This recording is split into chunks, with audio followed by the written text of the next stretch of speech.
welcome everybody to the very first event in the Lands Talk series. Lands, if you didn't already know, is Arts Lancashire's new environmental arts partnership. It stands for the Lancashire Arts Network for Developing Sustainability. We've been talking about this for probably a year, 18 months, and then just in March we finally launched it officially at the Lancashire Arts Exchange. So we're going to be doing lots of things over the next year, and if you sign up to the Lands mailing list specifically, you will hear details of that as and when things come online. But today we're starting off the Lands Talks with Colin Johnston, who is the Deputy CEO of Blackpool Grand Theatre. Colin leads on conservation and development at the theatre, which is a Grade 2 listed Matcham theatre. You've been an MPO, I think, since 2011, is it right, Colin? Yeah, 13 years. Yeah. 13 years. And so your focus is on reducing the theatre's carbon footprint, isn't it? Yes. So Colin has got an excellent methodology for working out how to calculate your venue's economic worth, and that obviously can impact on the funding you can apply for to reduce your carbon footprint. So we thought it was a really useful one to start with. So over to you, Colin. Thank you very much, Alex. I'll just share my screen. We should point out that this talk is being recorded. So if anybody is anywhere they should be, maybe they want to turn the cameras off. I would recommend as well that you turn your microphone off so we don't have any interference. Yeah. So Alex and I were talking about this a couple of weeks ago, that it's an odd talk to talk about something about funding that doesn't really talk about sustainability. But the way we sort of squared that circle was saying that most major interventions to help buildings reduce the carbon requires funding of some sort. So this is a way of showing your worth to your local area and hopefully attract funding into the organisation. So one thing that I should start with is, why aren't my slides working? Here we go. Let's try that one. Yeah, there we go. So this is me. If you're expecting to find out about your artistic and cultural impact of your organisation, then you're sort of in the wrong place, because we're going to talk today about your economic impact. So financially, what is your impact on your area? The slides are very slow today. Come on, here we go. So I've used various sources, and there are lots of methodologies out there. If you search online, you will find different reports and different ways of doing things. What I've tried to do is take the one that's most accepted and the one that is relatively easy to do, although I'm not saying it doesn't require a sharpened pencil and a calculator. It does. So one of the reports you might like to look at, it's available from the Arts Council website, measuring the economic benefits of art and culture. It is freely downloadable, so that has been a useful source. And if you want to look at the other methodologies that are available, there are a lot of them discussed there, and some that will include the artistic impact coupled with the economic impact. So they try to come up with a figure that gives you your impact as an artistic or cultural organisation, as well as your impact economically. Another one you might like to read is the Department of Culture, Media and Sport. It is snappily titled Tourism Marketing Return on Investment, the Impact of Displacement. I will be telling you later on what displacement means, but that's another one freely downloadable from the DCMS site. And I've used that to help with the calculations in this methodology. So economic impact assessment, the methodology I'm using has been developed by Professor Dominic Shellard. He published a report 2004 called the Economic Impact Study of UK Theatre. It's commissioned by Arts Council England, and it still stands as their sort of benchmark to measure the economic impact. So if you use this methodology and you say, I'm using the Shellard methodology or the Shellard formula, most funders within the Arts Council and Heritage Lottery, for instance, will recognise that, and it's a sort of a tick for you. Now, what Dominic Shellard uses is he concentrates on 4 areas. So audience spend in other establishments. So if your audience come to visit your theatre, do they have a drink beforehand and so on? And he terms that the AVS, which is additional visitor spend. Then he looks at what you as an organisation buy in your local area from local shops and suppliers and providers and so on. If you're a touring venue, he looks at what visiting performers and crews spend for visiting company expenditure, VCE. And finally, and this is the one that a lot of organisations overlook, it's your own staff. So the goods and services bought in your local area are your employees' wages, which he entitles staff wages SW. So basically what we're going to do is look at each of those and how Shellard says you calculate them. And then we're going to add all 4 totals together, and we're going to come up with a figure that represents your economic impact. So if we take the first one, this is a methodology. So additional visitor spend includes things like the cost of travel to your venue, maybe transport costs, which could be taxi, buses, and so on, parking if you're driving yourself, drinks and meals, pre-show meal, and that sort of thing. Maybe you stay a bit longer, so there'll be some local shopping. Maybe you have to arrange babysitters, so there's childcare costs, and maybe it's an overnight stay, so hotels. So he factors all these in and comes up with an average. In terms of the local venue expenditure, you should be able to get that from your finance team or an idea of it. So how much you spend in the locality and local businesses, shops, suppliers, and so on. And visiting company expenditure, he gives a calculation for that, which is allowing for inflation between 2004 and 2024. It's roughly £100 a day. So that covers the cost of an overnight stay or cost of digs, or rent, food, drink, transport, and so on. And staff wages, that includes the proportion of wages that were spent locally. Again, rent, food, drink, transport, supplies, other services, and obviously they may spend money on local leisure pursuits as well. Now, this is a tricky one. You need to pay attention to this because I'll be asking questions later on. And it's probably one of the most contentious things that he includes, which is the multiplier effect. So the example he gives is if you go into a local shop and you spend £1, that probably 50% of that the shopkeeper or the shop owner will spend elsewhere in the local economy. So your pound suddenly becomes £1.50. So he applies a multiplier of 1.5% on some of the figures we'll be talking about later on. So that's probably a bit contentious, but nobody's really challenged it effectively. So he talks about adjustments, and I mentioned one of these earlier on, which is displacement and substitution. And the reason for that is displacement means if you open a cinema in a town that's already got a cinema, that some of the people coming to see you won't be going to the other cinema. So therefore, you're displacing that money. So you're not adding to it in terms of the economic benefit to the town. It's just replacing it or substituting it in another area. So he will discount some of the totals based on his calculation of average displacement and substitution.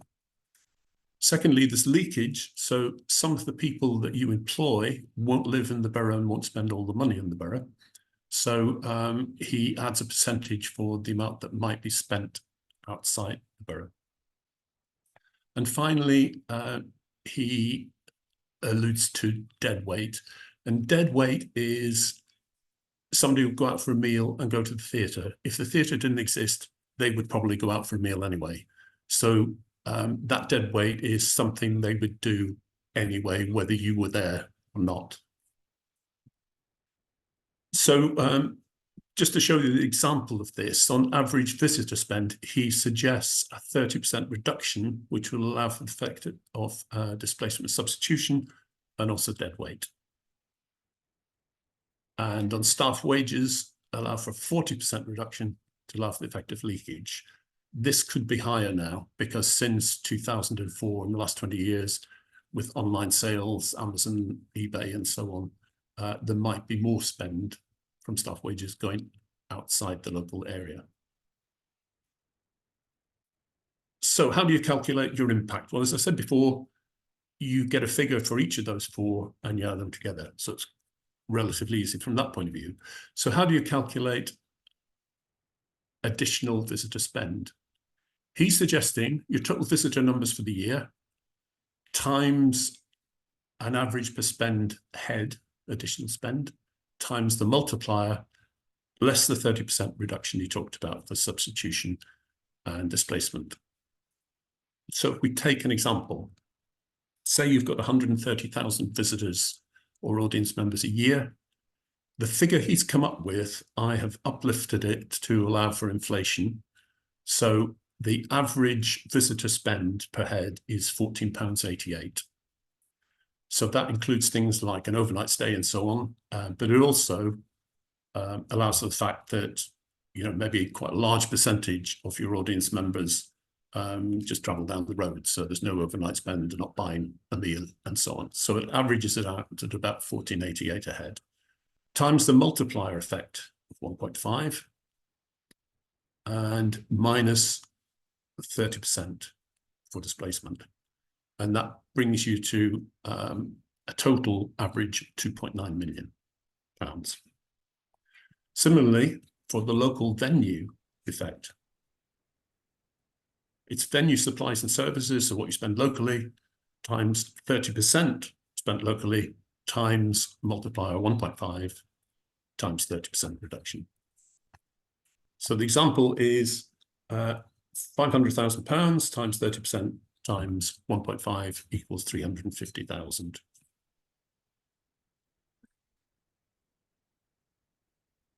And the visiting company, it's basically visiting company expenditure times the multiplier of 1.5.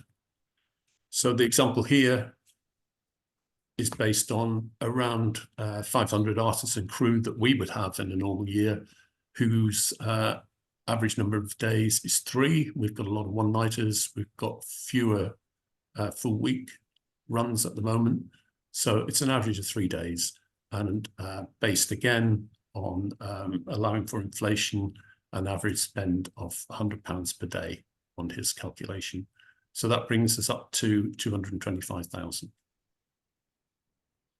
And finally, staff wages. So that's 70% local spend times a multiplier of 1.5, less 40% reduction for leakage outside the borough.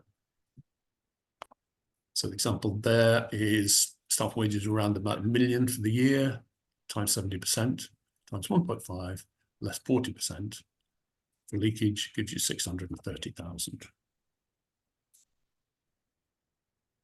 So the final calculation is just totaling all those figures up. So the average visitor spend, plus the local venue expenditure, plus the visiting company expenditure, and staff wages, gives you total economic impact of 3.5 million.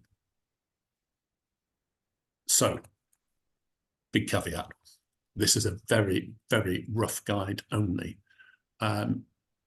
If you read the 2 reports I mentioned earlier, a lot of them have done work with various venues up and down the country, and all of them have basically said it's a good starting point, but we think that we need to finesse this a bit, and one of the ways of doing that is doing some research. So actually asking your audience how far they've travelled, how much they spent, did they have a pre-show meal, all that sort of stuff, which can be useful in trying to develop your venue anyway, but it helps to finesse the figures.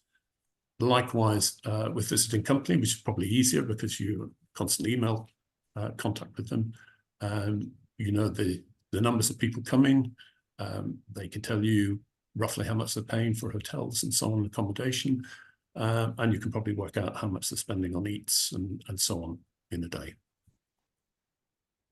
Employee spend research. Again, other organisations have spoken to the employees and did some research. It's very low cost stuff.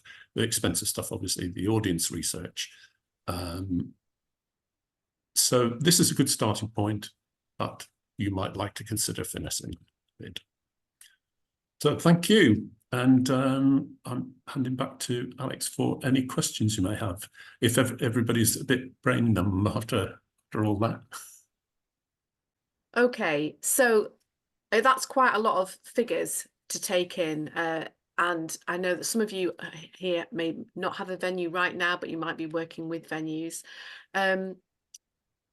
Would anyone like to ask a question? If you do, just put your hand up. You can do that by physically putting your hand up, because there's enough of us so I can see you on screen.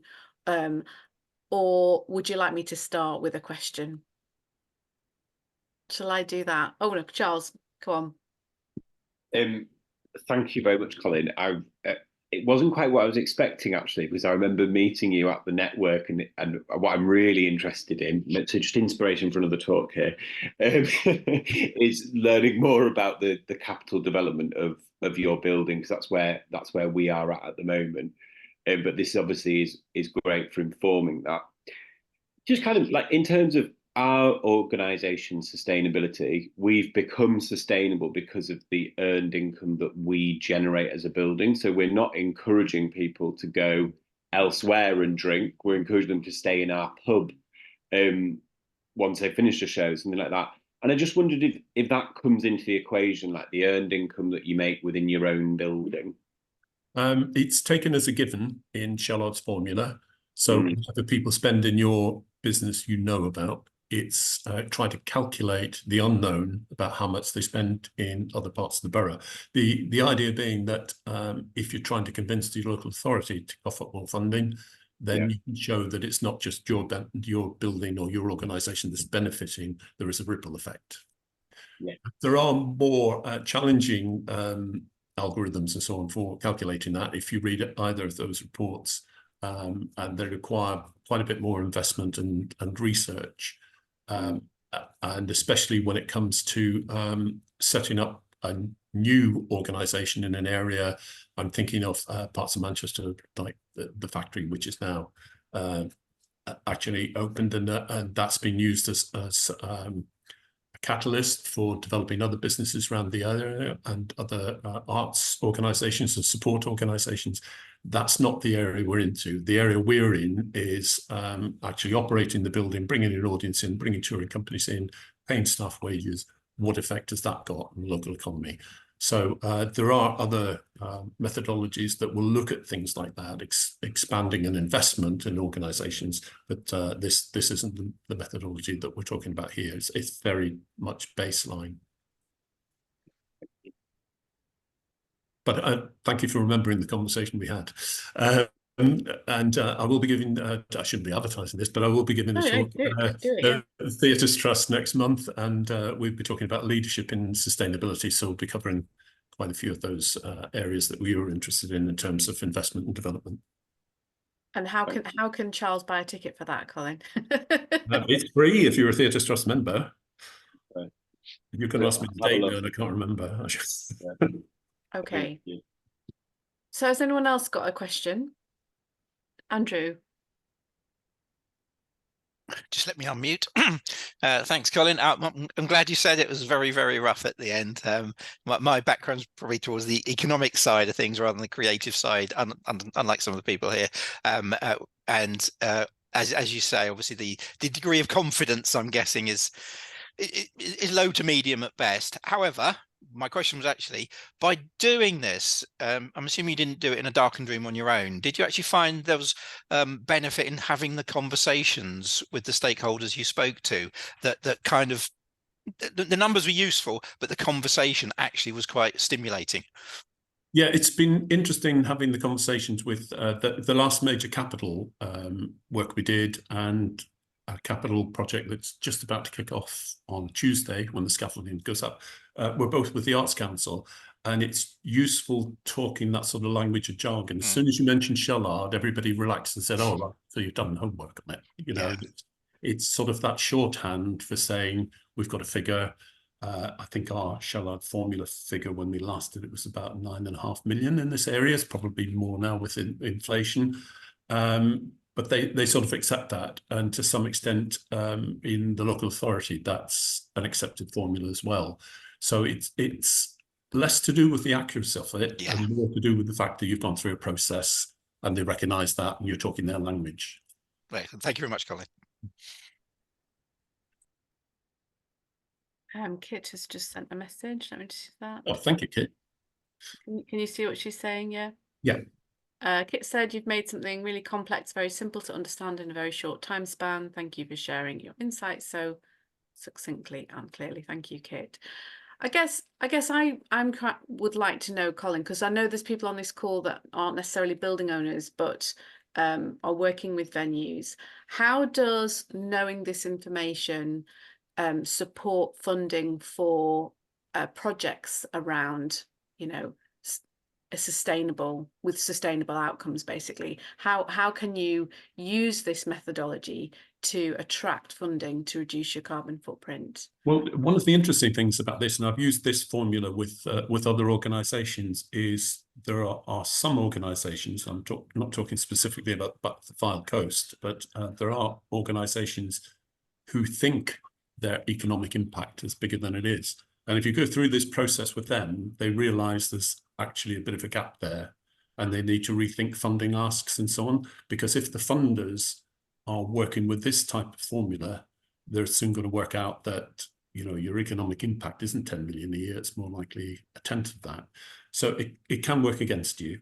But as I was saying earlier, it's mainly the fact that it's an accepted methodology, especially with the big funders. So if you talk about the Shellard formula, they will recognise it. And I haven't been challenged on it yet. That'll probably happen now. Yeah, I've invited that. I think there are ways to make it more robust and make it better, and it is 20 years old now and probably needs to be revised. And basically everybody's using Shellard's figures and just uplifting them for inflation. Okay, thank you. And one last question for me. What percentage of your audience would you recommend researching to give you a bit more robustness?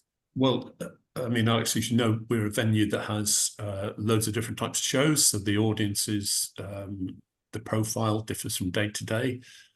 So it's trying to get a good sample across all genre that will give us information that we need, as well as developing the economic impact assessment. Usually we work in, if we're talking about total audience, no fewer than 1% across the board. So if you're talking about our average annual attendance of 130,000, you're talking about 1,000 or so people. And you can usually extrapolate from that. Okay, and do you do that, sorry, through physical people asking them, or do you written things or online? What's the best way? We've done it both ways, but the way that works for us is the sort of pre-show and post-show. You know, how do you intend to travel, and that's part of the booking process. We don't do that all the time. We only do it to a select number of people. And that feeds into our NPO returns in terms of how do your audience travel and so on. But also the post-show text you got, how was it for you? We can feed those questions into sort of 1 in 10 as people exit. Okay, that's really interesting. Thank you. Well, we've only got a couple of minutes left. Has anyone got any other questions, or is anyone thinking that how they might use this in another part of their business or practice? Or is anybody thinking it's too complex and I'll leave it to somebody else? There is an example, Colin, isn't there, that you've shared with me before, where the Shellard method has been been used? Well, they used about 3 or 4 different methods. This is Southend Pavilion. And again, if you go online, there's that's it. It's freely available to download on Southend Cliffs Pavilion website and also the local authority website. Southend Cliffs is owned by HQ Theatres, so they have got a bit of money behind them, and they produced a really excellent report using a combination of methodologies, but mainly the Shallard method. Yeah, I've read it, and it just explains it really simply. So that's definitely worth a look. Okay, well, thank you very much. I hope that has been helpful. It's a very short talk. That's the whole point of these things. It's a bit of bite-sized information that hopefully can catalyze something that you want to look into a bit further. Our next talk will probably be in September. I will let you know more about that nearer the time. But thank you very much for coming. And would you like me to send any links at the end of this? Because obviously I've got your email addresses now. I'm happy to send some of those links that Colin mentioned. Yeah, okay, I'll do that. And of course, we've got the recording. So if you came in halfway through, or you just need to relook at those things again, because it is quite heavy in some respects, you can do that too. Okay, well, thank you very much, and have a good weekend. Thanks, everybody. Thanks, Alex. Thanks, Colin.